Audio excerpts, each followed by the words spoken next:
بہت سارے کاغذات نہیں تھے ان کے پاس، بہت سارے سوالوں کے جواب ایسے تھے جو مطمئن نہیں کرنے والے تھے، بے ضابطگیاں بھی تھی پاکستان تحریک انصاف کے تمام کاموں میں.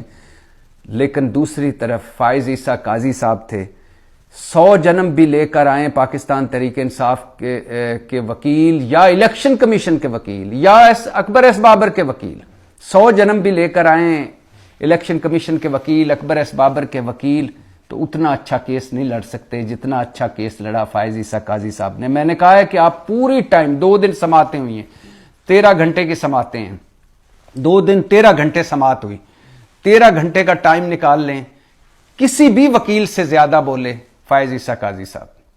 وہ جج تھے، وہ بینچ کی سربراہی کر رہے تھے، وہ وکیل نہیں تھے، لیکن سب سے زیادہ بولے. چیف جسٹس فائز عیسیٰ قاضی نے ایسے ایسے اعتراضات نکالے، ایسے ایسے تحفظات نکالے جو الیکشن کمیشن کے وکیل کبھی سامنے لا ہی نہیں سکتے تھے. نکتے سے نکتہ، بات سے بات کو گھمانا، بحث ایسی کہ جب چیف جسٹس خاموش ہوتے تھے، جب چیف جسٹس خاموش ہوتے تھے ان وقفوں میں تحریک انصاف کے وکیل بولنے کی کوشش کرتے تھے.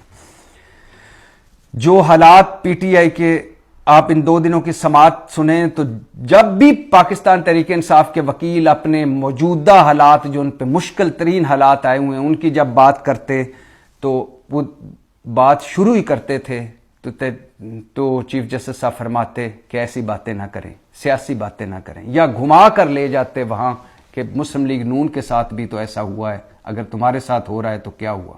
چیف جسٹس فائز عیسیٰ قاضی صاحب کے شاید علم میں ہوگا، شاید وہ نہیں بتانا چاہ رہے ہوں گے کہ اس ملک میں 9 مئی بھی پہلی بار ہوا ہے، اور جو کچھ تحریک انصاف کے ساتھ ہو رہا ہے وہ بھی پہلی بار ہو رہا ہے.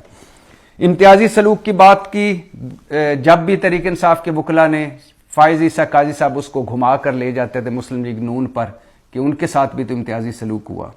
تانے بھی دیتے رہے کہ آپ کے اصول کیسے ہیں، علی ظفر کو کہتے رہے جب آپ اقتدار میں تھے تو دوسری جماعتوں کے حوالے سے اصول کیسے تھے، جب اب آپ کھڑے ہوئے ہیں تو اب آپ کے اصول کیسے ہیں. تانے دیتے رہے.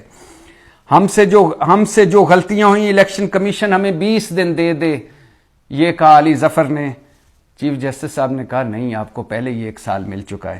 اکبر ایس بابر نہیں رہے رکن، ہمارے پاس اس کا لیٹر ہے، کاغذ کے ٹکڑوں سے کچھ نہیں ہوتا چیف جسٹس صاحب، اور لیٹر کبھی کہتے تھے لیٹر دکھا دیں، کبھی کہتے تھے کاغذ کے ٹکڑوں سے کچھ نہیں ہوتا، اور پھر کاغذ پہ کاغذ مانگتے رہے، پیسوں کی رسیدیں مانگتے رہے. اب پھر ایک پوائنٹ پہ چیف جسٹس نے کہا آپ نے 14 افراد کو پارٹی الیکشن لڑنے کی اجازت نہیں دی. اگر یہ سمجھتے ہی ہیں تو علی ظفر نے کہا کہ اگر یہ سمجھتے ہیں کہ یہ ان کو لڑنے کے الیکشن کی اجازت نہیں دی تو یہ سول کورٹ جا سکتے ہیں، کیونکہ الیکشن ایکٹ میں ہے کہ یہ سول کورٹ جا سکتے ہیں. اصل جمہوریت چاہیے، لولی لنگڑی جمہوریت نہیں. چیف جسٹس صاحب نے کہا پاکستان تحریک انصاف میں اصل جمہوریت چاہیے، لولی لنگڑی جمہوریت نہیں چاہیے. چیف جسٹس صاحب کو مسلم لیگ کی جمہوریت نظر نہیں آئی، لولی لنگڑی. پیپلز پارٹی کی لولی لنگڑی جمہوریت نظر نہیں آئی. مولانا صاحب کی جماعت کی لولی لنگڑی جمہوریت نظر نہیں آئی. پاکستان میں جو لولی لنگڑی جمہوریت ہے وہ نظر نہیں آئی. وہ صرف تحریک انصاف کی لولی لنگڑی جمہوریت پر نظر رکھ کے بیٹھے تھے کہ تندرست جمہوریت دو. بہت بار کہا علی ظفر صاحب نے کہ انتخابی نشان انٹرا پارٹی انتخابات کی وجہ سے روکا نہیں جا سکتا. الیکشن ایکٹ کے تحت الیکشن کمیشن کو انٹرا پارٹی الیکشن سکروٹنی اور انہیں کالعدم قرار دے کر انتخابی نشان روکنے کا اختیار نہیں.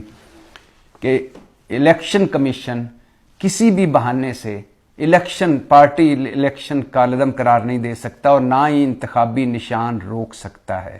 لیکن نئی بات مانی گئی.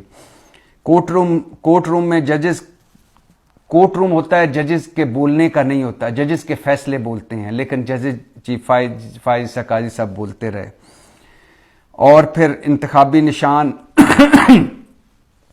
پشاور ہائی کورٹ نے لکھا، علی ظفر صاحب نے بتایا کہ پشاور ہائی کورٹ نے ہمارے حق میں لکھا ہے کہ یہ اختیار ہی نہیں الیکشن کمیشن کا، یہ کہ بلہ لینا ان کا غیر قانونی عمل ہے. الیکشن ایکٹ میں یہ ہے ہی نہیں، الیکشن کمیشن ایسا نہیں کر سکتا.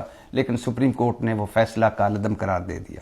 الیکشن کمیشن کو قانون نے یہ اختیار ہی نہیں دیا کہ انٹرا پارٹی انتخابات میں قانون کی خلاف ورزی پر انتخابی نشان واپس لے. لیکن واپس